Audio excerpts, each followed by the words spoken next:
Hoy quiero desafiaros a viajar por la vertiginosa aceleración de nuestro tiempo.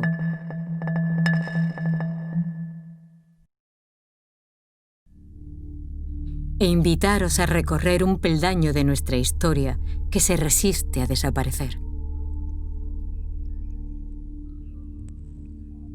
Hoy voy al encuentro de las personas que fueron protagonistas de la tremenda hazaña de extraer el carbón mineral del interior de la montaña. Podría incluso decirse que en las espaldas de estos mineros se apoyó la revolución industrial que dio paso a nuestra era tecnológica. Hoy voy a contaros la historia de las piedras negras.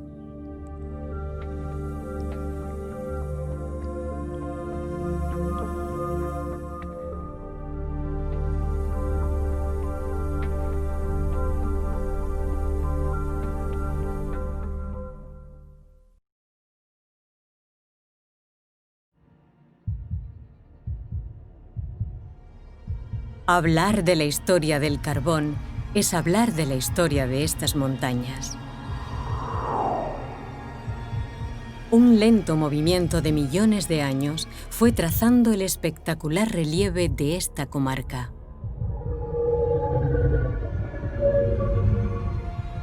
Hubo un tiempo en que todo esto fue una gran laguna. Estaba repleta de vegetación que iba depositándose en la tierra y escribiendo su historia por capas. Atrapado entre rocas, el carbón mineral nace de las plantas que reposaron aquí durante millones de años, bajo los cambios del clima y la presión de las montañas. La antracita es el carbón mineral de mayor dureza y poder calorífico.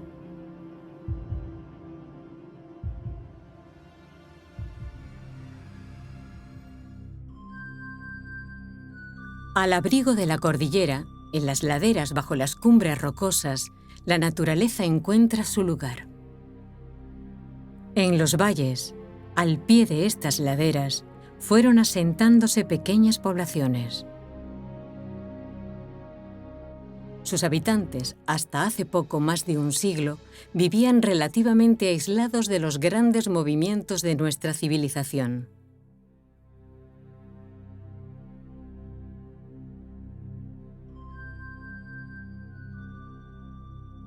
Han transcurrido poco más de 100 años desde que se hizo esta fotografía.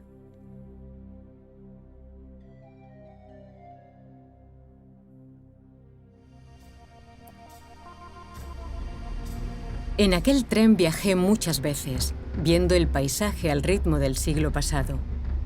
Estación a estación recopilé una historia que sigue viva en las gentes que habitan estas montañas.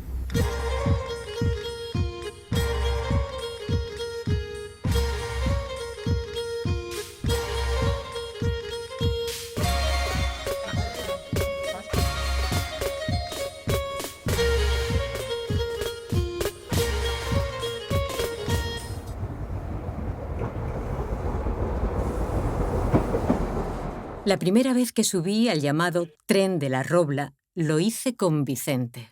Vicente es un ferroviario que, a pesar de estar jubilado, sigue viviendo su pasión por este ferrocarril. Mi abuelo estuvo en varias estaciones. Estuvo en La Alcina, estuvo en Guardo y, como quien dice, cada hijo nació en una estación.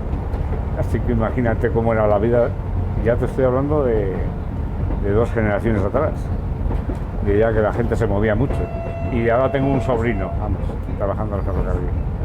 Este tren de vía estrecha comunicaba todas las cuencas mineras, desde La Robla en León hasta los Altos Hornos de Bilbao. Vicente enumeraba palabras aún desconocidas para mí. Lo que queda de Valderera.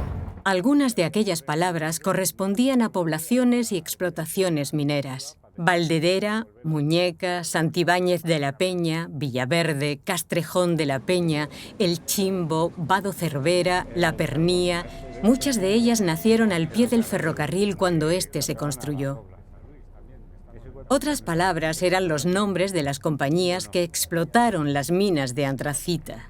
San Isidro y María, Antracitas de Velilla, Besande, Valdeaya, Nemesio y José, Sociedad Minera de San Luis o Antigua Euskero Castellana, Villaverde o Antiguas Minas de Castilla la Vieja y Jaén, Antracitas del Norte, Minero Cántabro Bilbaína, Minas de San Claudio, Montevismo... Pues eso, cuando vino la Robla esto era como el Dorado, ¿no? Cada uno cogía una concesión, una parcela pequeña y a explotar a ver si salía carbón. Algunos nombres de minas incluso me recordaron la conquista del oeste americano. Pachuca, Positiva, Relámpago, Oportuna, La Unión, Coronada, Trueno, Dos Hermanos, La Constancia, Mina Aurora, Anita, Competencia...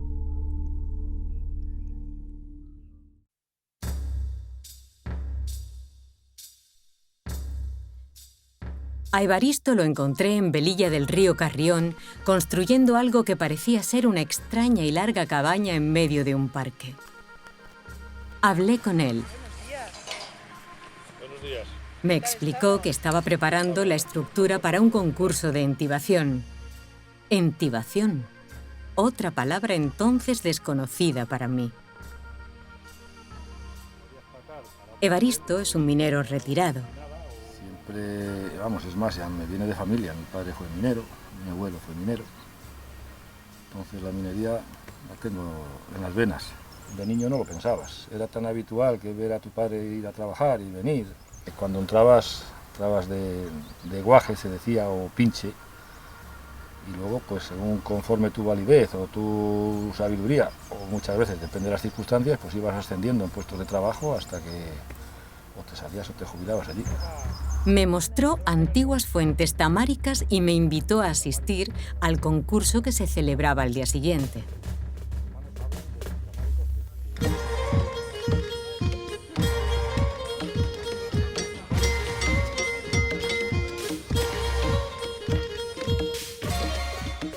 Los entibadores creaban una estructura apuntalando así la galería para evitar hundimientos. Actualmente muestran, gracias a este concurso, la destreza adquirida tras años entibando bajo tierra.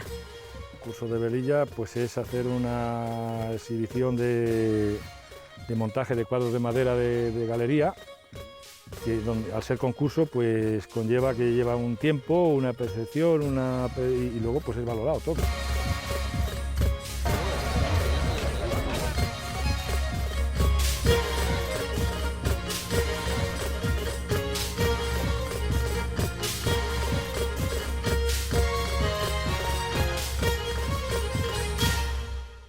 Estos son los concursos de entibación, donde se utiliza un bastidor metálico. No cabe duda de que su reciente pasado minero sigue hoy presente en el corazón de esta sociedad. Es la que soporta los hastiales y las galerías, pero en la calle, cuando necesitas un bastidor metálico, donde apoyas tú los... Muy cerca de allí fui a visitar una exposición sobre la mina que ellos mismos habían montado. Me surgían cientos de preguntas. La minería era un mundo por descubrir. Entré en contacto con multitud de herramientas y técnicas útiles para sobrevivir en el interior de la Tierra. Es imprescindible poder ver para moverse y trabajar en esa red de túneles. La iluminación, pues desde el aceite, las lámparas de aceite, claro, que daban una luz un poco pobre, hasta las lámparas de carburo, que su luz es un poco más potente. Esta piedra, el carburo, supuso un gran avance. Cuando entré a trabajar, algunos llevaban carburo todavía, porque les gustaba y lo querían llevar. Cuanto más agua abras, más luz da. No solo minería, porque la lámpara de carburo la tenían los ganaderos, la tenía casi todo el mundo en casa. Fue descubierto en 1897. Una lámpara de carburo puede durar hasta 6 horas sin recargar. ¿Problema de la lámpara de carburo? Claro, la llama, podía provocar explosiones. Quedó obsoleta con la llegada de la luz eléctrica. Una lámpara eléctrica un poco grande y obsoleta, pesada y tal, pero bueno, se quitó un poco el peligro de la llama. Hace falta renovar el aire para poder respirar. Esta es una ventiladora pequeña que teníamos para ventilar las ramplas, los pozos a fondo saco. Cuando se daba el primer pozo, a calar de una galería a la otra o de un nivel a otro. Entonces, tenías que ir siempre poniendo ventiladoras con estos gusanos, estirándoles y ir metiendo aire, porque claro, para trabajar necesitas respirar. Entonces, era muy indispensable tener la ventilación bien siempre a pie de tajo. Trabajar con explosivos con cierta seguridad requiere tecnología.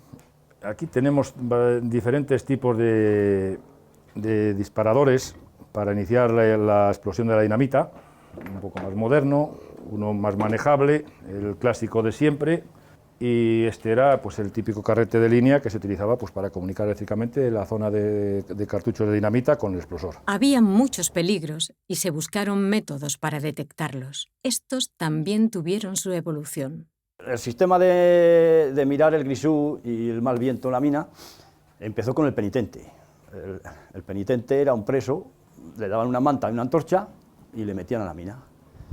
Andaba a los tajos y si salía con la antorcha y la manta, pues entraban a trabajar. Si entraba y aquello explotaba, pues no se entraba a trabajar, claro. Y claro, se te hundía las minas, se te hundía todo. Y entonces pues inventaron pues, que un pájaro tiene una capacidad pulmonar un poco más, necesita más oxígeno, necesita más, y entonces le metían en la jaula y, claro, le dejaban colgado pues, en el tajo y tal, y le ibas mirando cada poco, y si el pájaro se había sucumbido, pues tú te marchabas. Te había dado ese tiempo de que primero es el pájaro y luego con media hora más pues serías tú. Entonces se metía el pájaro. Entonces, claro, inventaron ya luego la lámpara de seguridad, pues ya la jaula del pájaro pues quedó, pues oye, para bien del pájaro quedó soleta, ¿no?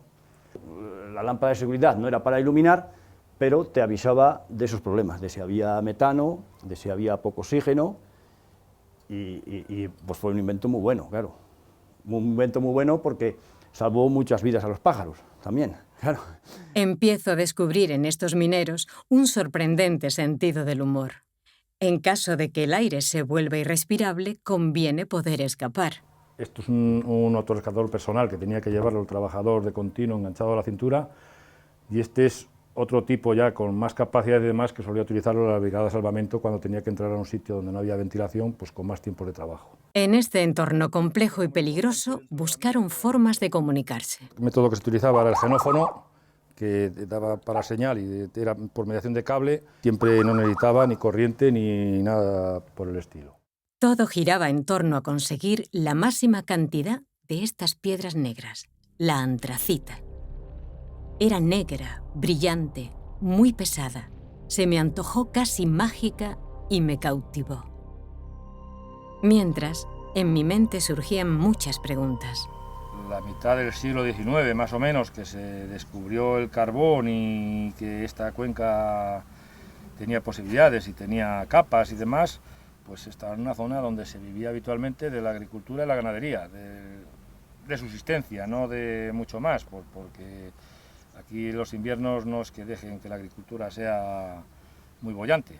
Pero bueno, los pueblos por sí eran pequeños, la población era la que había acorde con lo que se podía producir, pero en el momento que se empezaron a explotar la minería, empezó a venir gente de todas partes y pueblitos pequeños que podían tener 40 o 50 habitantes, empezaron a crecer, y de La Mancha vino bastante gente, de la zona incluso de Portugal, en Guardo, que tuviera 400 o 500 habitantes antes del inicio de la minería, y ha llegado a tener 12 o 13.000 censados, pero viviendo 17 y 18.000, porque mucha gente, como era de paso, no se censaban, o sea, venían, estaban una temporaduca o tal. Digamos que estaban los que eran propios de la comarca, siempre compaginaban algo el trabajo de la mina con la labranza y la ganadería, y les quedaban pocas horas al día para divertirse, aunque lo hacían. Y luego pues estaban los mineros que venían de fuera, pero yo creo que la integración fue buena. Te vas adaptando a la zona, y aquí, que de por sí son gente hospitalaria, pues no creo que hubiera muchos problemas. Regresé muchas mañanas a aquel banco, junto a las fuentes tamáricas, a escuchar las explicaciones que Evaristo pacientemente daba en respuesta a mis inquietudes.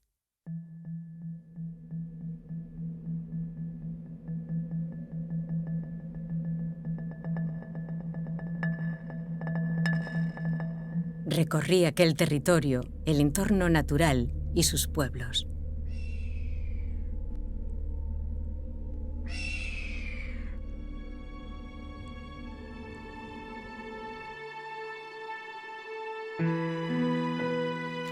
Muchas respuestas vendrían de las personas, pero también las montañas llegaron a tomar forma humana,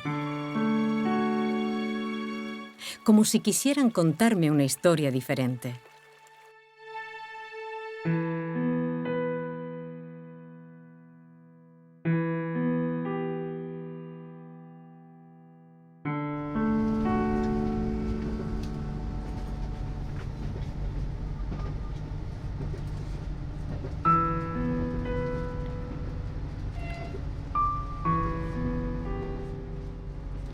Con Luis pude revivir el nacimiento de un pueblo minero. Cuando se traza el ferrocarril, este era unos herbazales de muy mala calidad, pero muy húmedo, y no había ni una casa, no había nada, o sea, nada, en absoluto. Y en el 94, que se inaugura el ferrocarril, 894, un poquito antes, me imagino, pues se construye una estación que es un apeadero, ni siquiera un apeadero, es un cargadero, para que resida en él una persona que controla esas cuestiones de la carga de carbón.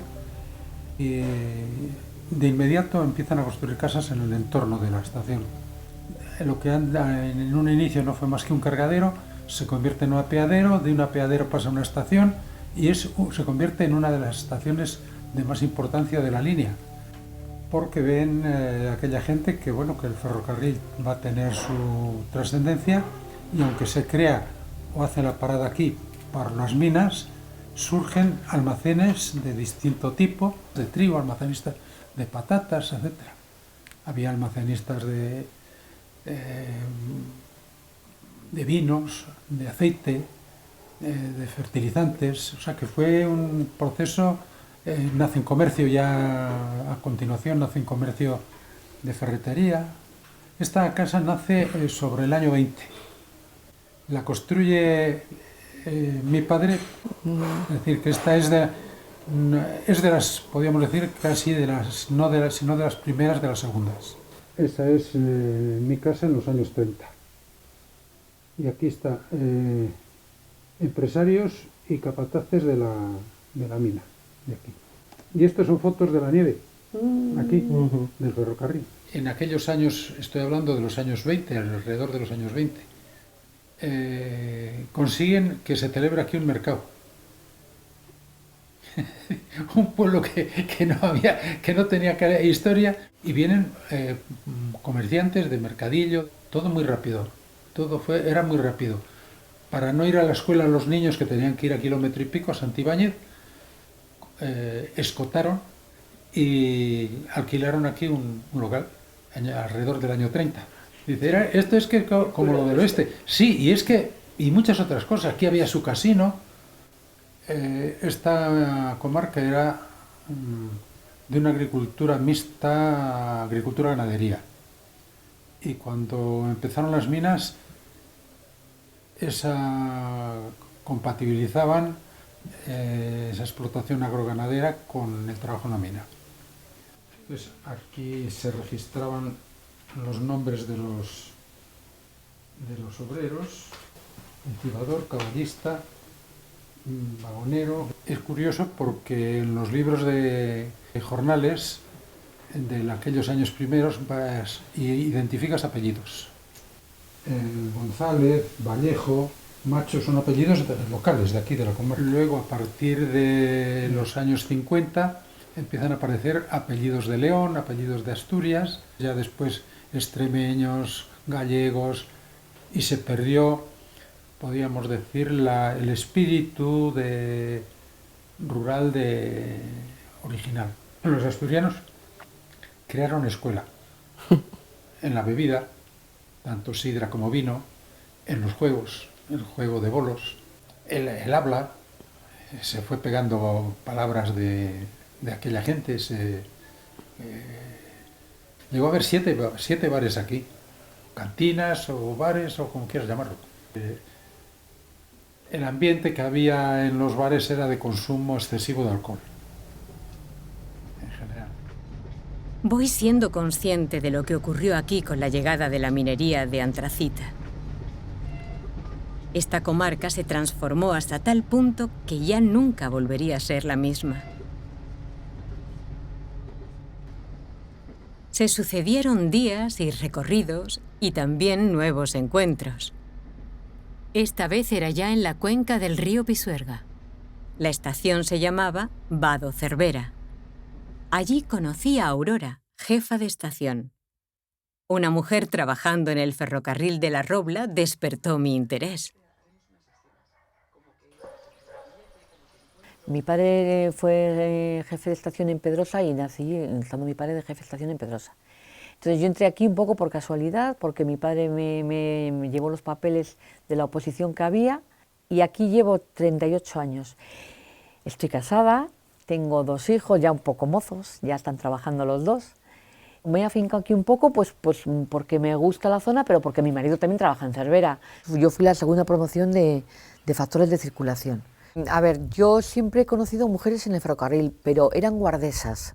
Entonces, la mujer aquí sí que existió, pero la presencia de ella estaba un poco relegada a eso, ¿no? Pero yo creo que cuando entramos nosotras no hubo problema. Yo nunca me sentí desplazada, yo me sentí acogida. Y es más, cuando yo, ya te digo, cuando yo tenía que cortar una manga, a mí nadie me dijo, pues no, porque no tienes fuerza. Pues no, a mí la gente me ayudaba, tanto jóvenes como gente mayor. Entonces, yo nunca me he sentido rechazada. Sí que es cierto que yo oía críticas por parte de gente de la calle y fíjate, por parte de mujeres, que decían que quitábamos el pan a los hombres. Pero, a ver, todo el mundo tenemos derecho al trabajo, ¿no? Entonces ahora ya, pues bueno, es más normal ver mujeres, ¿no? No así en la época mía. No estoy quejosa de mis compañeros, al contrario, se han portado conmigo de maravilla. Así que yo he sido una privilegiada y una reina, así. La Robla en sí, que llamaba la gente la Robla, que es el correo de los viajeros, pues era un correo con mucha vida. Bueno, yo recuerdo de ver a la gente con cestas de mimbre, pues cargada de manzanas, de patatas, de gallinas. Yo he visto gallinas en Mataporquera, paraba media hora y todo el mundo sacaba la fiambre, la tortilla, los filetes empanados y todo el mundo comía, y comían todo el mundo en el vagón. Eran 8 horas de viaje para hablar, para contarte tu vida, para ligar. También ligabas con alguno que andaba por allí, a lo mejor qué tal. Todo el mundo se hablaba, todo el mundo te contaba su vida. Había una mujer en Arija, la caramelera que la llamaban, que entraba al tren y vendía caramelos y rifaba, hacía rifas. Bueno, aquello era una odisea de tren. O sea que el tren tenía vida. Sí que es cierto que como es tan sinuosa la vía, pues todo el mundo dice, esto la ha hecho un burro. No sé si el burro del ingeniero o el burro. Ya. Mi tren llegó. Siempre es escaso el tiempo cuando conversas con personas como Aurora.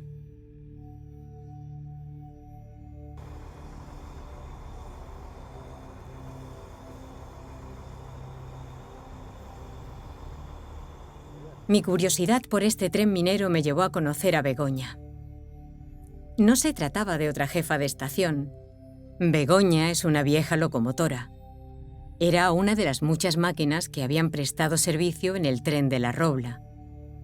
Begoña ya no estaba en la calle, como mostraba aquella fotografía, pero gracias a los amigos del ferrocarril de Mataporquera pude verla.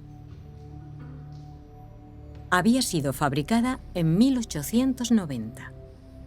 El contacto con estos viejos ingenios te atrapa y te traslada a otro tiempo.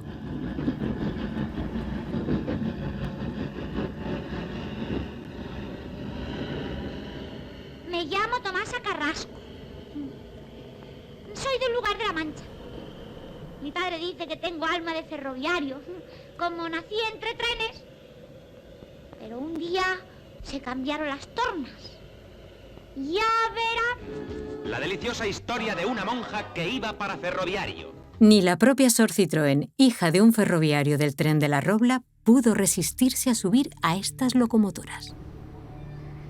La mayor parte del carbón se transportaba por mediación del tren de la Robla o el tren huyero que se llamaba, a Bilbao, a Altos Hornos. El trazado de esta línea va por la montaña, pero por todos los sitios.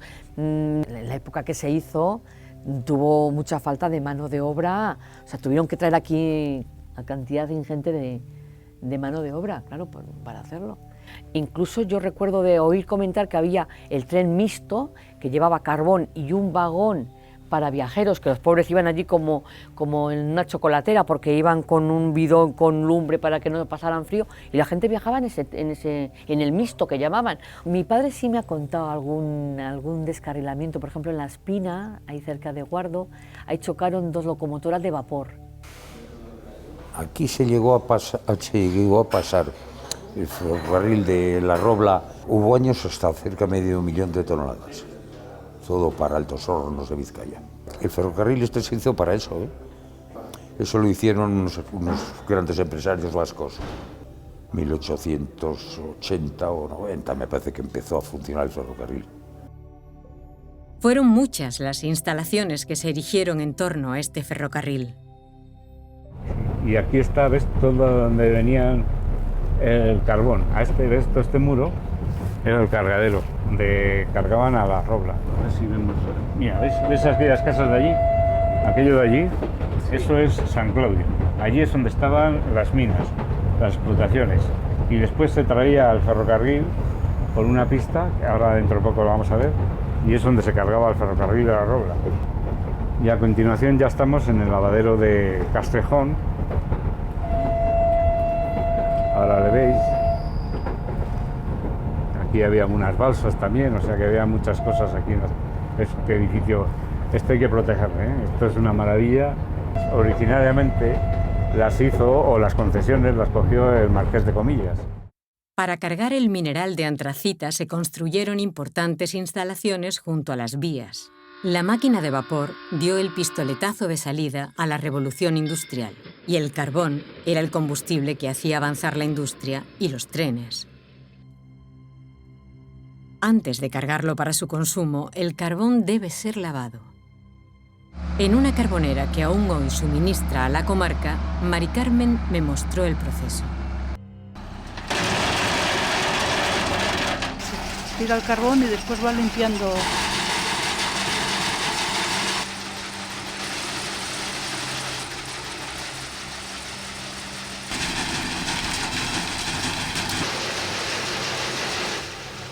La mayor parte de las empresas, ya te digo, tenían sus lavaderos o sus zonas de cargue cerca de la estación, incluso desde la misma estación tenían sus apeaderos de vía y demás que llegaban hasta los lavaderos propios y allí cargaban. Voy descubriendo cómo el patrimonio industrial minero que aún conserva la comarca es testimonio de ese pasado. El pasado minero sigue vivo en estas colosales estructuras.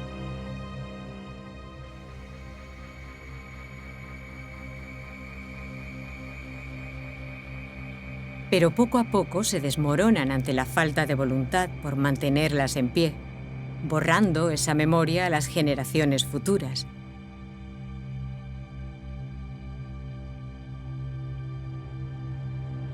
Mantener y recuperar lo que aún se conserva, como me dijo Vicente, es algo que hay que hacerlo.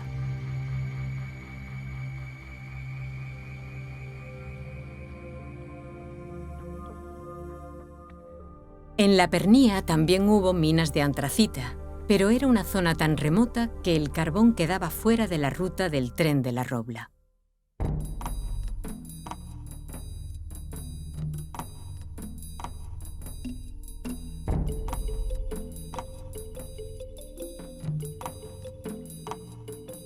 Aquí, para transportar el carbón, se empleaban camiones de gasógeno. Eran vehículos que funcionaban utilizando la gasificación de leña o carbón. Allí tuve la suerte de visitar una empresa minera tal y como quedó abandonada cuando se cerró. Me llamo Vicente Torre de Mier. Bueno, pues estamos aquí a la misma puerta, a la entrada de...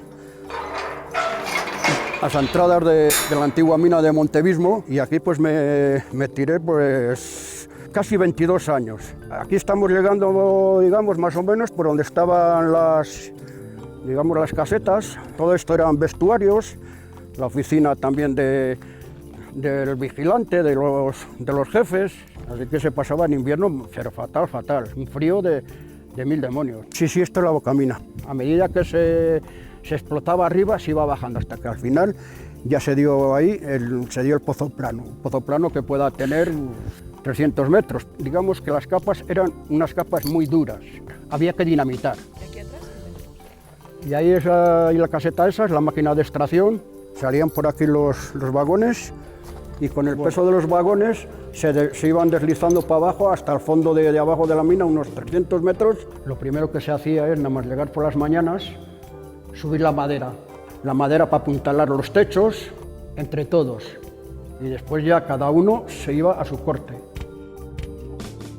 La única galería que queda, que se ve un poco visible que es una mina, es esta. Y esta pues tendrá, aunque ya estará toda hundida, como no, pues igual 2 kilómetros tiene de larga. Cuando se explotaba, pues entrabas con un macho en los vagones. Venías en el primer vagón y hasta el corte.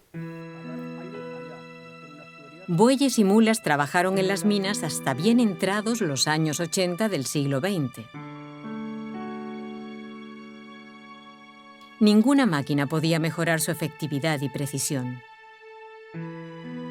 Aunque eran incluidos en los libros como parte de la plantilla, sus esfuerzos no les generaban más recompensa que la comida y cuidado diarios para garantizar su supervivencia.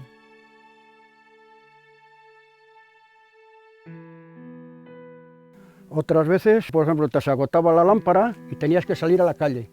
Y tenías que salir a oscuras. Habías un poquitín el centro de la vía hasta la calle. Coger la lámpara y otra vez para adentro. Las veces que entraría yo por aquí. Eso me jubilé joven, como se jubilan muchos en la minería. Y después, me creo que en el 99, en agosto del 99, fue cuando se la vendieron a Victorino Alonso de Unmisa. El patrón mío se llamaba Luis y para mí era buena persona. Era el patrón, nosotros éramos los obreros, claro. El que lleva el dinero es el patrón, eso está claro. El que llena el bolso. Pero bueno, oye, otros pues igual ni hablan con él siquiera, ni nada, pero yo sí. Y esté en el bar que está, o le invito yo, me invita él. Me llamo Luis Villanueva, soy de la zona de La Pernía. Aquí en La Pernía había 5 o 6 empresas mineras. Había algunas con muy buena calidad de carbón. Nuestra empresa era la peor carbón que había en media España. Y sin embargo lo defendíamos y ganamos dinero con ello. Eran tracitas de Montevismo. Pero todo se fue haciendo poco a poco, pues con mucho tiempo y coste, y con créditos, y con cosas, y con mucha lucha. Montamos un lavadero neumático. Nosotros tuvimos un economato, que era colectivo. Se llegó a tener 505 cartillas. Allá arriba, donde está San Salvador. Hombre, iba incluido también la Guardia Civil y una fábrica de harinas que había allí. Solo teníamos un turno. De las 9 de la mañana hasta las 4 de la tarde. Solo tuvimos un accidente en el exterior, en una tolva. Y yo mismo abrí la boquilla para cargarle abajo. Todo que no detalle me acuerdo como si fuera ahora, porque joder, le estuvimos haciendo la respiración allí un poco, de lo poco que sabíamos, y el homenaje se había hecho. Yo recuerdo de haber visto llevar carbón de aquí a las barcas a Las del Rey, para bajarlo a Valladolid. Luis me habla del Canal de Castilla. Se puso en marcha en 1849 como vía fluvial de transporte. Era un ambicioso proyecto de ingeniería anterior a la minería de antracita en esta zona. Fui marino en el canal que parte en dos a Castilla, marino de tierra dulce, marino en el mar. El Canal de Castilla fue uno de los proyectos más importantes de ingeniería civil de la España ilustrada. Su objetivo fue comunicar la meseta castellana con el mar Cantábrico como ruta comercial. Casi tardamos 100 años en hacerlo para 40 que tuvo prácticamente de uso. 40 años después, el ferrocarril adelantó velozmente a las barcazas del canal.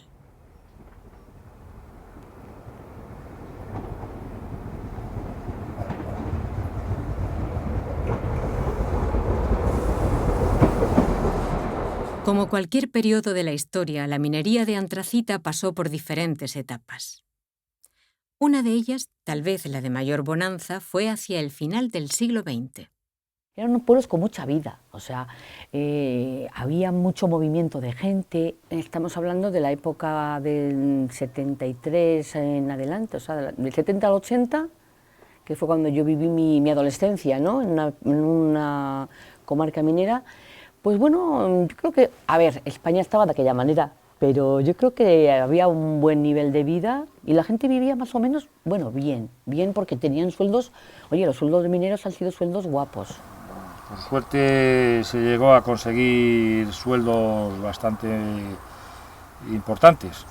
Siempre se decía que en Guardo corría el dólar, o sea, no la peseta, el dólar.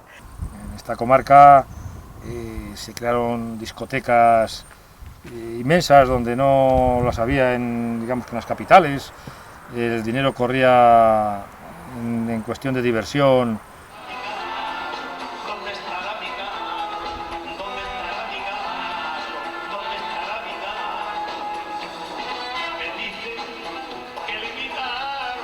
Artistas de aquella época que de mucho renombre pues venían a estas cuencas, a estas comarcas y llenaban discotecas y demás. Porque corría el dinero y se gastaba tanto en ocio como luego pues mucho comercio y... Yo creo que se vivía bastante bien.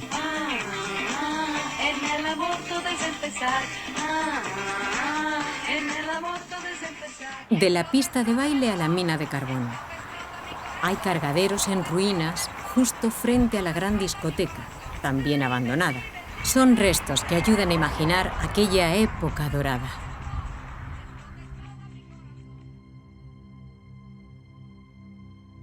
Pero para conseguir salarios justos y unas condiciones de trabajo más seguras, hubo que recorrer un largo camino. En los inicios de la minería, el trabajo fue realmente duro, en muchos casos dramático, y con unos sueldos que rondaban la miseria. A principios del siglo XX, los primeros sindicatos mineros organizaron incontables huelgas, a menudo con motines y revueltas. Tal es el caso de la Revolución de 1934. Los mineros tomaron las armas y se hicieron con el mando de algunas poblaciones. Guardo atrajo entonces a miles de manifestantes de Palencia, León y Santander. Estas reivindicaciones dejaron en las familias de esta comarca recuerdos de encarcelamiento, muerte y exilio. Pero sus reivindicaciones terminaron por convertirse en derechos para las generaciones futuras.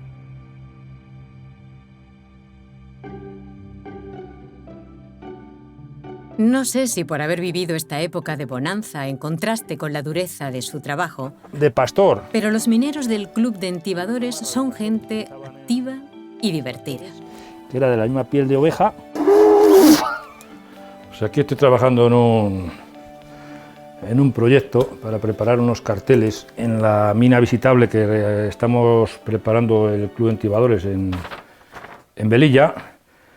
Siempre están dispuestos a llevar a cabo nuevas ideas. Hay que preparar un poquitín las cosas. Yo aquí unos bocetos de dibujos de trabajos de minería que representan las cosas que hacemos allí. Aquí hay algunas fotos relacionadas con los economatos, con el cuarto médico, de las oficinas, un poco de... Por esta comarca pues hubo 14 o 15 empresas y en todas pues tenían cosas y trabajos diferentes. Este es nuestro compañero que le veremos luego, Mauro, que era fotogénico a tope. Siempre además coincidió que cuando el fotógrafo le cogió su punto y le sacó un montón de ellas en plan de faena. El que le gustaba era el tipo Rambo de minero duro y demás, le pillaba siempre. O sea, cuando estaban dentro de la mina éramos todos una piña. Y tenías que estar siempre pendiente del compañero, de avisar si había un peligro, de lo que sea. Y dependías de ellos, o sea que tú dependías de ellos y ellos dependen de ti.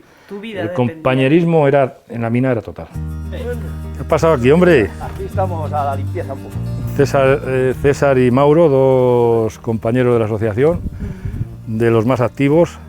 Mira, estas son carrozas de Reyes que siempre buscamos algún tema referente a lo nuestro. Entonces este año hicimos cada año hacemos alguna carroza nueva. Los niños pequeños iban, te entregaban su chupete y tú les dabas una piedra de carbón dulce. Y íbamos disfrazados dentro de mineros y cantando una canción muy típica.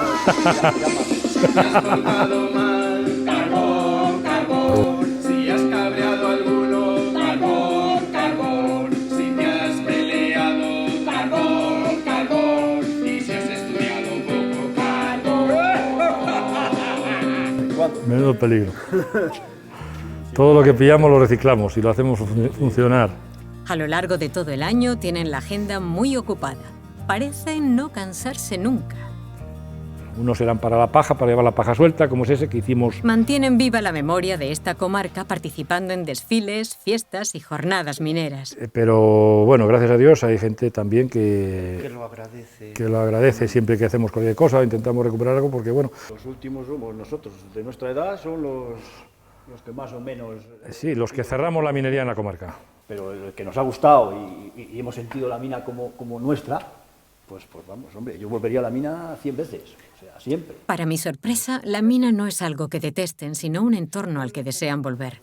Cuando César era un chavalín, su padre se mató en la mina, o sea, que le podía haber acondicionado y decir, no piso la mina, sin embargo, la ama. Tendrá algo que te engancha, pienso yo. Pero ya entras y te llama, una vez que estás dentro de la mina, no hay cosa mejor que la mina, eso te lo garantizo. Pero, claro, otras personas lo ven de otra manera. Como podréis suponer, nunca he estado en el interior de una mina, pero escuchar aquello me desconcertó. Esa tarde me enseñarían cómo se extraía el carbón y al día siguiente iríamos al valle para ver viejas infraestructuras mineras. Aquí vamos a enseñar cómo era un corte en galería, cómo se hacía la galería y cómo se llevaba la capa de carbón, que el alma de la mina eran las galerías, o sea, por ahí fluía todo el carbón, el material que entraba, el que salía, todo. Aquí llevamos la capa cortada y aquí se empieza a explotar la capa. El ancho del carbón, en este caso tenemos aquí 1,40 más o menos, había sitios que podían ser 7 metros, 5 metros, 6 metros o 30 centímetros, que era lo máximo explotable. Y te subías 7 horas boca abajo y 7 horas boca abajo, pues ya no te podías dar la vuelta, claro. No te daban los hombros para darte la vuelta. Y el carbón siempre caía hacia abajo y caía de galería en galería, exactamente, como está aquí. Ponías la vagoneta detrás, quitabas la pala, la llenabas, ponías la pala para que no cayera carbón, cambiabas a otra vagoneta y el picador iba picando. Tú imagínate esta rampa que tenemos aquí ahora pequeñita, una presentación, imagínate 100 metros para arriba y que ya hemos avanzado unas 50 o 60 calles. Cuando vienes avanzando calle lo que quieres es que atrás se te hunda, o sea, ver todas las piedras y todo el hundimiento en el suelo. ¿Eso qué quiere decir? Que has roto el techo y has descansado. Y entonces, claro, tienes que quitar las tijeras de la de atrás para postear adelante. Sí. Eso es.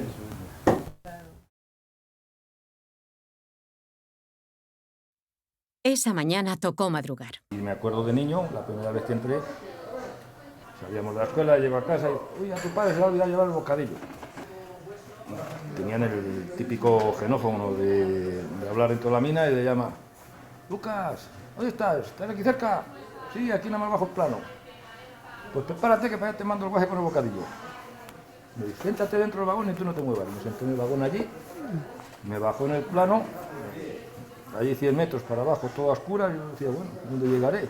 Ya cuando llegamos abajo, pues ya, allí estaba mi padre con otros compañeros, pues estaban haciendo una estafa o lo que sea. Bajé, estuve un ratín por allí con ellos, le dejé el bocadillo, bueno, por la curiosidad de un niño, de tal. Y ya cuando mi padre le pareció, decía, ¡hala! Llamó otra vez para arriba, tira para arriba que para allá te mando otra vez el paquete.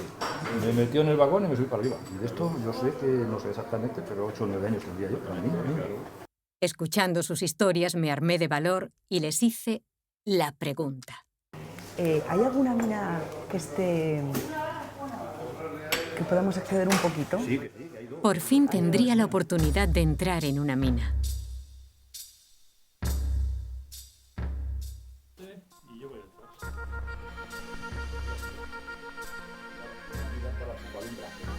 Esta es la luz que tendríamos, más o menos. No siempre hacemos cosas ya de miedo. De todas maneras, al no estar utilizado ni nada, pues hay mucha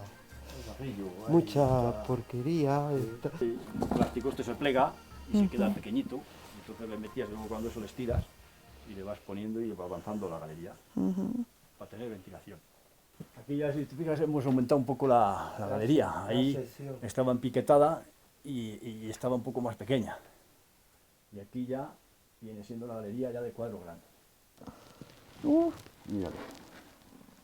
Pero esto es muy estrecho, ¿por aquí os metíais? Porque esta es la capa tiene esta potencia, mira. Si te fijas el carbón, mira, ¿ves ahí subir? Mira, subí hasta aquí. Esta es la capa de carbón. ¡Wow! Por aquí meteríamos ahora la madera y empezaría el picador a picar aquí. Otro más abajo, así escalonadamente, y todo el carbón para la galería de abajo. ¿Esto es roca? Sí, sí. ¿No? Techo. Esto es la roca, el techo.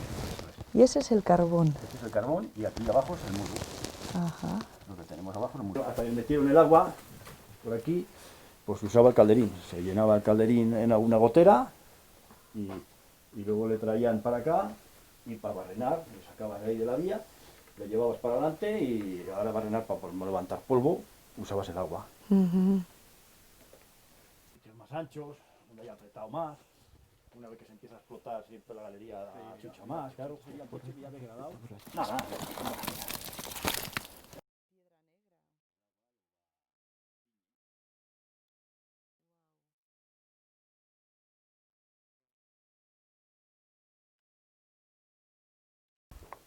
Aquí tenemos la madera para entibar, sí, ¿no? Sí, sí. Aquí tenemos las tablas. Si tú tendrías el corte ya aquí y este sería el último cuadro que has puesto, de aquí para adelante no habría ningún cuadro. Entonces, la que creo que tendrías es ya el escombro, el terreno, con la veta de carbón en esta postura para arriba. ¿Qué haríamos? Barrenaríamos todo esto, 2 metros, explotaría con la dinamita, cargaríamos todo este carbón, sanearíamos todo el escombro que tendríamos ahí arriba y tendríamos que poner, pues de aquí para adelante, estos 4 cuadros. La madera se está pudriendo y en algún sitio se estará cayendo, claro, porque... Oye, aquí hay otro habitante. Unas gotas de agua. En mi primera vez, pues me mandaron subir en un vagón, no montó nadie conmigo y se descarriló el vagón que yo iba. Y ese día me dieron ganas de bajar y salir corriendo, pero bueno, me aguanté y seguí para adelante. Hasta ahora. Y hasta ahora. Bueno, yo a la mía no fue mala. Yo entré sabiendo lo que era la mina ya había entrado varias veces de niño, pero cuando ya entré a trabajar la primera vez me mandaron a una rampla ahí en San Pedrín. Igual a los 5 o 6 meses que llevaría trabajando fue cuando quedé tapado, pero bueno, de esas luego me han pasado muchas, y golpes y de todo, pero yo no sé si porque era duro, yo la mina nunca la aborrecí ni nada. Y esto sería un hundimiento que te pillaría ahí trabajando y se te caería encima, claro. Es un hundimiento. Ya ves, se ve ese pecho aquí tableado, con las tijeras, pero claro, hay veces que el peso puede más. Los cuadros aguantan mucho, como veis están intactos. Y otros hundimientos cuando se hundían, pues había que cogerles. Te tenías que meter en el hundimiento, aquí adentro, y todo esto echándolo para atrás y sacándolo en vagones, y cuando pongas el cuadro aquí en el aire, tienes que toda la madera hasta que toque el techo de ahí arriba. Aquí en su día se comía el bocadillo, media hora, 20 minutos tenías el bocadillo, y incluso traías la bota vino y todo. Luego eso ya cambió y ya se quitó la hora del bocadillo, ya no, pero por lo general quitaron todo. Solo se venía a trabajar. Todavía sobrecogida e impresionada por lo que acababa de vivir, intenté calentarme para deshacerme del frío y la humedad del interior de la tierra. Lejos de asustarme, la experiencia de entrar en esa mina aumentó mi interés por seguir conociendo acerca de la minería. Desde aquel día del concurso de entibación, llamó mi atención la gran chimenea entre Guardo y Velilla. Una vez más, Evaristo llegó en mi ayuda. No solo me explicó que se trataba de la torre de refrigeración de la central térmica, sino que también me llevó a ver a Gonzalo, alcalde de Velilla. Bueno, yo llevo 30 años vinculado a la actividad minera. Desde los 17 años empecé a trabajar en una empresa minera, Antracitas de Velilla. Llegamos a tener más de 400 trabajadores. Prácticamente la producción, el 90% de la producción de carbón se mandaba a Altos Hornos de Vizcaya. Había aquí un continuo trenes de carbón para Vizcaya. Ya a raíz, digamos, de la instalación del primer grupo de central térmica en los años 60, a partir ya, digamos, empezó, digamos, la época dorada del carbón. Lógicamente se pone una central térmica aquí, porque todos los montes alrededor, ahí están albergadas empresas mineras, con lo cual transportar el mineral a la central térmica, estamos a una distancia de 2 kilómetros, con lo cual eso garantizaba la continuidad de la central térmica. A raíz de cerrarse los Altos Hornos de Vizcaya, pues la verdad, esa producción pues ya fue, después derivándose mucho la central térmica de Velilla, que es la que absorbía prácticamente el 80% de la producción de carbón. Aquí pasamos en una zona de los años 60-80, donde posiblemente la comarca de Velilla y Guardo sería de las más prósperas del país, porque estamos hablando que había casi 3.000 mineros, estaba Explosivos Río Tinto, que tenía casi 800 empleados, se construyó la central térmica, se construyó el pantano, se construyó el túnel. Estamos hablando de una comarca que era muy pujante. En los años 60-80 la comarca ahora parecía la mina de oro, ¿no? Había una facilidad, digamos, para encontrar trabajo, que desgraciadamente pues hoy la situación ha cambiado totalmente. Mi padre fue picador y desgraciadamente cuando se trabajaba en la mina, pues unas condiciones que nada tienen que ver con las condiciones de seguridad que tiene hoy en la actualidad. Falleció con 41 años, con eso ya te lo digo yo, pero para la época, rara la gente que pasaba de 50 años, como bien sabe todo el mundo, pues la mina es la enfermedad profesional, la llamamos silicosis, las condiciones de prevención de antaño no tenían nada que ver con las de ahora, los medios de protección, las condiciones de inyección de agua, de humedecer, digamos, las pegas de carbón, pues eso originaba que adquirieras la enfermedad profesional pues con mucha facilidad.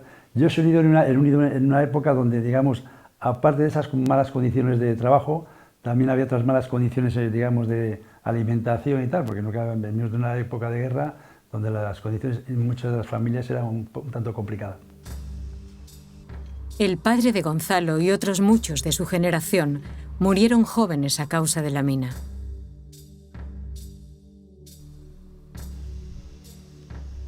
Fueron tiempos duros de los que apenas quedan testimonios.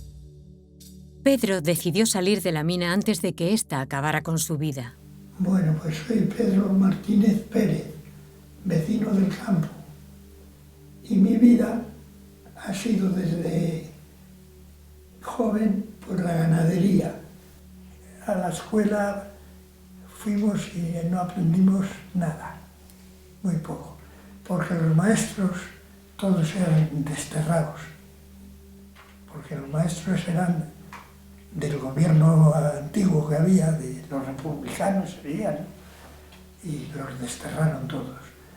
Y vinieron por ahí de lejos maestros y no te enseñaban nada más que el catecismo y el cara al sol, sí, porque les obligaban. Nicolás, mi padre, y Ángela, mi madre. Estuvieron viviendo en Cervera. Por mi madre de joven a servir. Con el tiempo mi padre se vino aquí al pueblo, que eran de aquí. Esto era en los años 20 y tantos. Entonces no existían las minas aquí, porque no había ni para transportarlo a Cervera ni nada. Las minas cogieron furor de que pasó la guerra. Pues yo entré en la mina en el año 50, sobre ahora, en noviembre o así. Entre el río y la carretera había un pozo plano que bajábamos por panzos, bajando. Y yo fui a la mina para pasar la mili. 3 años estuve. Pues había que ir unos meses antes de que llamaran a la quinta y estar después otros 2 o 3 meses. Después ya te mandaban la licencia y ya quedabas libre. Y donde yo estuve había 3 pozos planos y era insoportable el trabajo, duro y malo, el del vagonero. Cogíamos un vagón y igual andar 500 metros por una galería que apenas cogía el vagón y tirando de él como los burros. La mina era mala, la silicosis, bueno, te atacaban todas las enfermedades. Sí, fue una vida entonces muy dura. Te mojaban muchas veces. Ahora de que venían los temporales, pues estaba goteando por toda la galería y pues, había días que te calabas de agua. Y la cosa de la mina, pues no tenías presente de que te ibas a matar. Los picadores eran los que tenían más edad, conocían la mina, y los vagoneros pues éramos chavales, y él estaba de vagonero conmigo también. Y después le cambiaron a dar un pozo para bajar a un piso más abajo, y allí se mató. El mejor amigo que tenía, vecino mío, un chico con 22 o 23 años. No lo puedo soportar. Se mató el día 8 de enero del año 52. La mina era y es pues muy peligrosa. Y entonces más porque no había medios de nada. Se trabajaba antiguamente pues de mala manera. Y después ya fue modernizándose un poco y los vagoneros ya metieron un burro. Aquellos eran más inteligentes que las personas. Después ya vinieron unos años que aumentó mucho los sueldos. Y con la mina y lo de los ganados, pues la zona prosperó y se vivía bien. Había dinero y había de todo.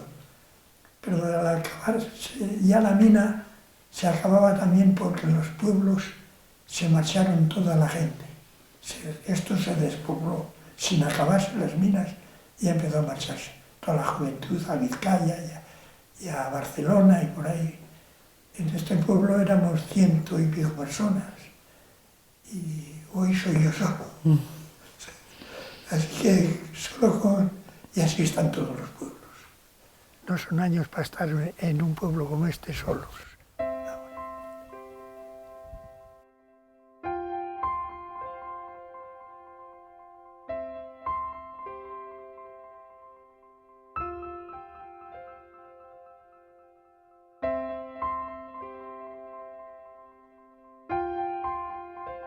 Tiempo atrás, cientos de familias se trasladaron aquí ante la necesidad de salir adelante.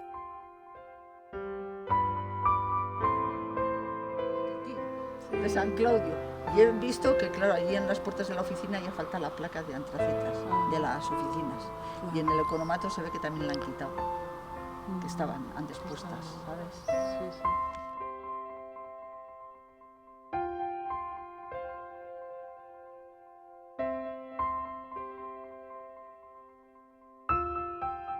Hoy apenas hay trabajo para los que quedaron. Para mi sorpresa, la central térmica ya no se alimenta del carbón de las minas que la rodean. Su combustible hoy llega desde el otro lado del planeta y solo funciona esporádicamente. Esto me sugiere nuevas preguntas.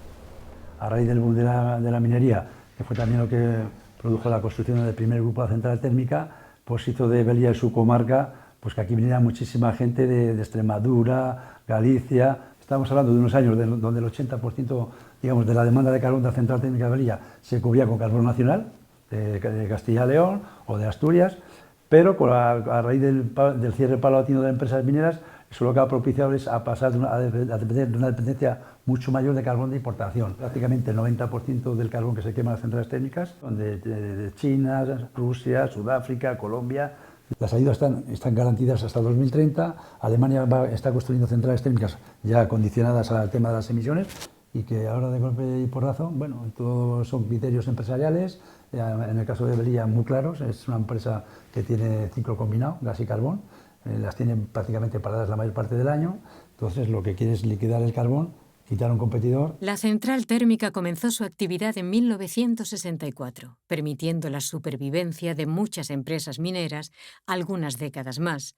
Pero el futuro de la comarca se decidía muy lejos de aquí. Si usted no quiere producir energía, venda usted la central. Claro, no la quiere vender, la quiere desmantelar porque lo que quiere es quitarse la competencia y que entren las suyas del gas, que es la última energía la que fija el precio de la energía. Pues tenemos la energía, llevamos el tiempo que llevamos, con la energía tan disparada.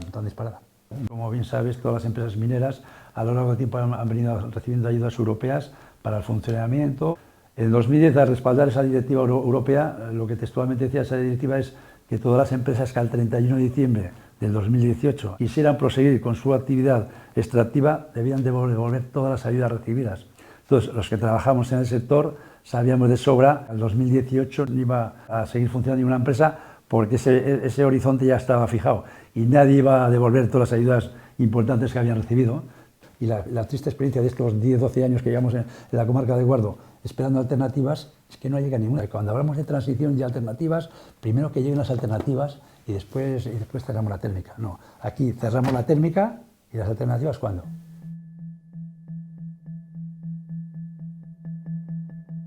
El mundo de la energía me parece algo complejo, más guiado por estrategias políticas e intereses empresariales que por el sentido común y el cuidado de la vida. En los últimos años de minería, con una incipiente modernización, fueron frecuentes las explotaciones a cielo abierto. A diferencia de la minería con galerías, esta práctica más cómoda y rentable suponía la destrucción de la montaña misma.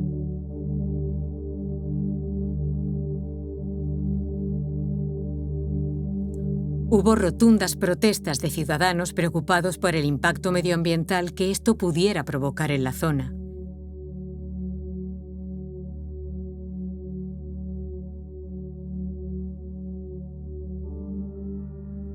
Aunque esta práctica de las empresas fue consentida por parte de la administración, se intentó minimizar su impacto. Don Ramón fue uno de los ingenieros que trabajó en una de las zonas afectadas. Las capas ya ves que van así, entonces esas capas afloran por aquí arriba, por esta zona donde estamos en este momento, inclinadas hacia el valle siguiente. Entonces esto se explotó a cielo abierto, pero previamente vino un avión y se hizo una topografía para saber cómo estaban los arroyos antes de empezar el desmonte, para luego dejarlo lo más posible y exactamente igual de como estaba en un principio. Separábamos el terreno de roca, de piedra, del terreno, digamos, el manto vegetal. Y entonces, cuando llegábamos a la capa de carbón, ya se sacaba el carbón y se mandaba al lavadero. Cuando nosotros ya llegábamos a esta zona de aquí, que podíamos volver a echar el escombro, pues ya se echaba allí. Lo hemos dejado lo más posible y exactamente igual que estaba, con aquel montículo más o menos a la misma altura que estaba, y se sembró de hierba y de escobas. ¿Por qué? Para que el terreno se asentara y no se moviera. Vemos un caso de otra empresa que ha hecho un pequeño desmonte allá arriba, ya ves que ni se ha ocupado ni de taparlo ni de dejar el terreno decentemente alineado, y se ve perfectamente allí. Esa es la diferencia entre aquello y esto, allí donde se ve que hubo una explotación minera, claramente, y aquí donde pues no se nota que ha habido una explotación minera.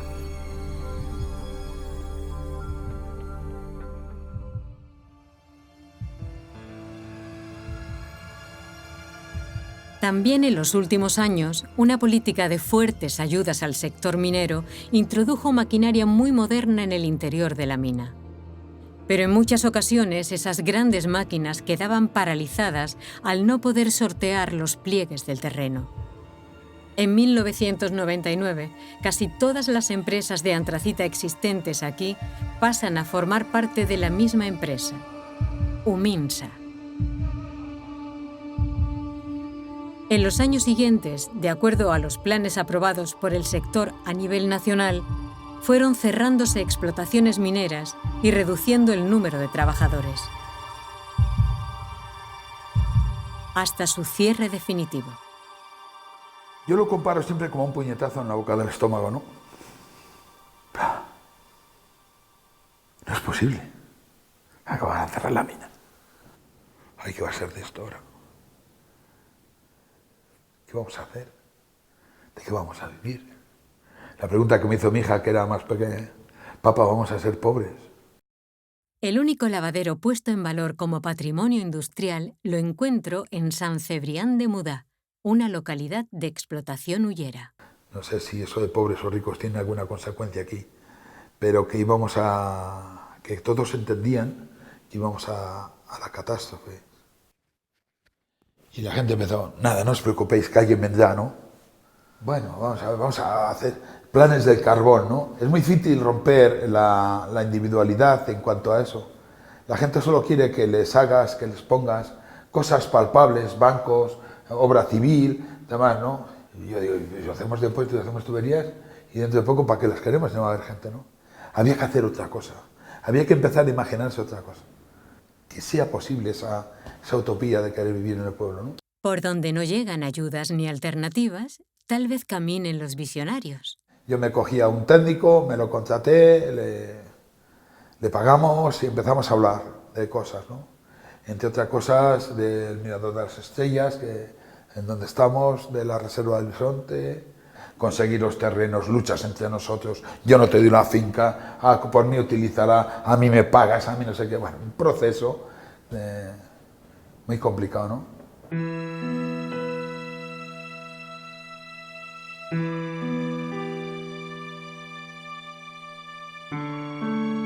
Yo siempre busco la rentabilidad en oportunidades, y la oportunidad solo es una, es San Cebrián. Los bisontes hicieron la acción más maravillosa que ha podido hacer nadie en San Cebrián, hacer creer a la gente que había posibilidades. Jesús piensa en un mundo al servicio de las personas. Y el bisonte no es solamente el hecho de que sea una especie en peligro de extinción, que sea una especie que es muy buena para el territorio, que sea una especie que atrae gente. Yo creo que el bisonte, el principal trabajo, ya le hizo. Le va la moral de las personas que vivimos aquí, que nunca se habían encontrado con un proceso de esto, ¿no? Siempre había habido un externo que les había solucionado la papeleta. Jesús se me aparece como un hombre del futuro. Yo no tengo utopías ya con ninguna administración que no se va a preocupar por los pueblos para nada. No tengo esa esperanza, pero que la gente va a venir a San Cebrián si seguimos trabajando así, si seguimos teniendo el mirador con la actividad que tenemos, si seguimos teniendo bisontes, si vamos acoplando proyectos como ese de abajo, como esas casas con teletrabajadores, donde personas van a interactuar a través de Europa, que unas veces vivirán aquí, otras veces vivirán en Holanda y cada una vivirá, porque es otro modelo de vida. Y sobre todo crear eso, el destino inteligente. Y San Cebrián es un destino inteligente, porque es especial, porque aquí no hay ningún empresario que se vaya a enriquecer con nadie.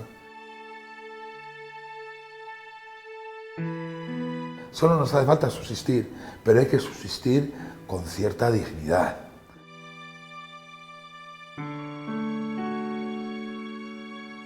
Yo estoy más que seguro que nuestra gran utopía era pensar que la gente iba a venir a vernos, y acertamos.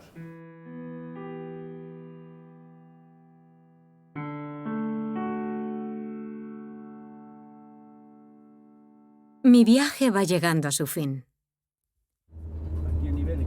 La terminología minera es sorprendente y desconcertante. El aire comprimido es viento fuerte. Antes de dejar la comarca, quiero adentrarme en otra mina, para descubrir por qué un pozo plano no es pozo ni es plano. Realmente ese término se usaba para designar a una galería inclinada. Este es el plano que se dio para hacer el nivel a la galería que tenemos aquí justo a la espalda luego, que ya la veremos. Pues bajamos hasta donde vosotros digáis, ¿eh? Tú mira a ver dónde pisas, ¿eh? Sí. Aquí ya no estamos en llano. Aquí, imagínate trabajar 7, 8 horas con esta inclinación, que es poca, suele ser algo más. Trabajar con esta luz. O sea, imagínate que estás tú sola, fíjate, apaga la luz. Imagínate que estás tú sola. O sea, tú todo lo que vas a ver es esto que estás viendo ahora. Siempre estábamos, o yo pendiente de él o él pendiente de mí, siempre estábamos, claro, había que estar coordinados. Exactamente, barrenabas con el verbití, hacías los 20 agujeros, metías los 20 pistones, en cada agujero metías un pistón con un cartucho, y haces una serie hasta que te queden 2 cables. Tú rampla abajo, hasta que llegues a la galería. Una vez que estás en la galería, te echas para un lado, coges el disparador, conectas los 2 cables, le metes corriente a los pistones y eso explota. Pero tú estás ya en la galería, allá arriba no puedes estar cuando dispares, claro.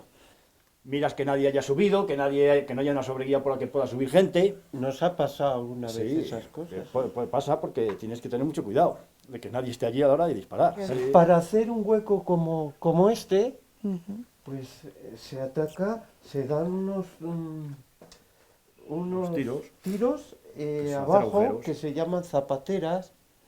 Se pegan unos tiros a ese lado, a este, una toda la línea línea. así, otra así. Y bueno, pues cada agujero de esos lleva un número distinto. Ese otro corro sería un número un poco más alto, serían el 2. Que esos, cuando explotan, irían a la parte más blanda que ya está explotada, Eso. que es el 1. Claro. Y hacen el agujero un poco más grande. Luego el siguiente, el 3. Explotan un poco más tarde y ahí ya como no tienen resistencia del 2 y el 1, pues un poco más tarde la hacen un poco más.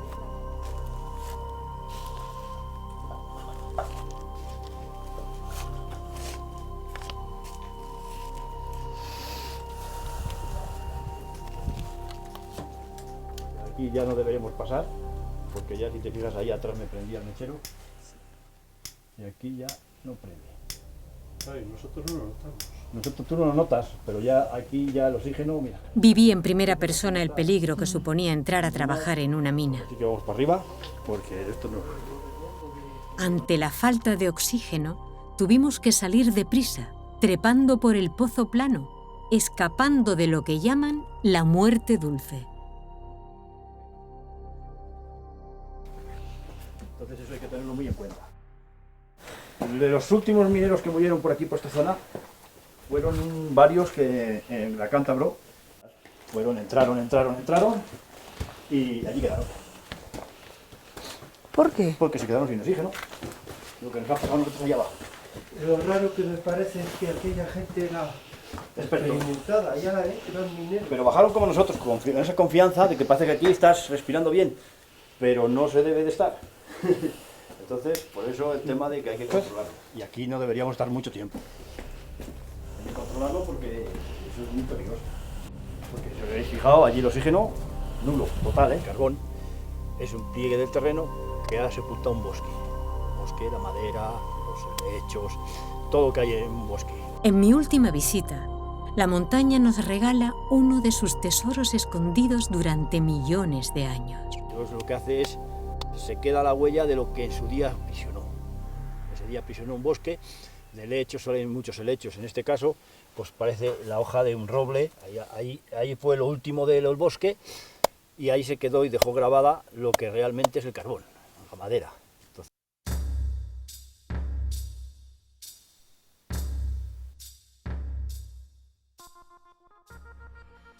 mira, aquí tengo este tatuaje, me hizo un tajo una de las piedras y la leche, que eso lo pilla cualquier otro, un rasguño, y 15 días que me tiro en casa. Pues yo no, yo saqué mi botiquín, saqué las agujas, saqué el hilo y me lo cosí. Pero lo que acababa de vivir no era nada en comparación con todas las experiencias de accidentes y cicatrices que me contaron estos héroes de la montaña. Se ponía más nervioso él que yo. Yo estaba aprisionado con toneladas y toneladas de carbón que venían del pozo. Estaba nervioso porque veía que podía pasar más cosas aún. Claro, pero claro, él, la piedra no me la iba a quitar porque era casi imposible quitarla, porque era un morrillo, estamos hablando de un morrillo de igual 500 kilos o más. Pero bajaba con todo el carbón y bajaba con todo y a mí me pilló así contra una tijera y contra todo. Pero ¿cómo estáis enteros y de una pieza? Pues ya te lo digo yo, que muchas veces... Superhéroes. Sois superhéroes, o sea, sois de otra raza. El Ahora frío mismo de la montaña había ido calando mis huesos, pero también lo hizo la hospitalidad y el calor humano de las gentes de toda la comarca.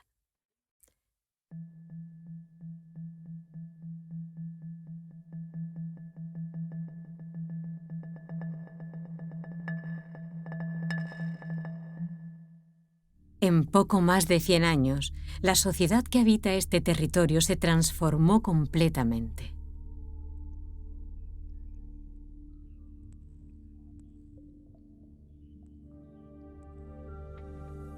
En las montañas quedan las cicatrices de las piedras robadas de la tierra, huellas que el paso de cada civilización va dejando en el planeta.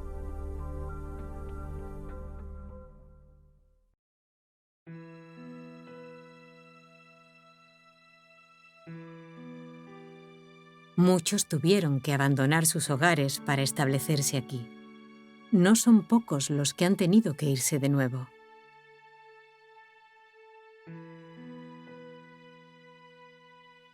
Hoy queda su memoria y parte del patrimonio industrial generado para la extracción de aquellas valiosas piedras negras.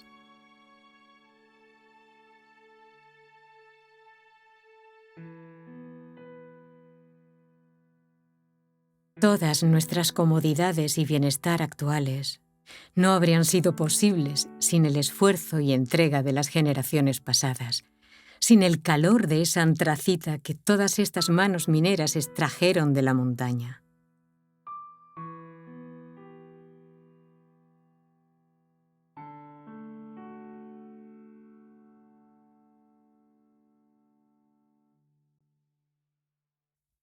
Aquí queda el desafío que supone tener que reinventar el futuro.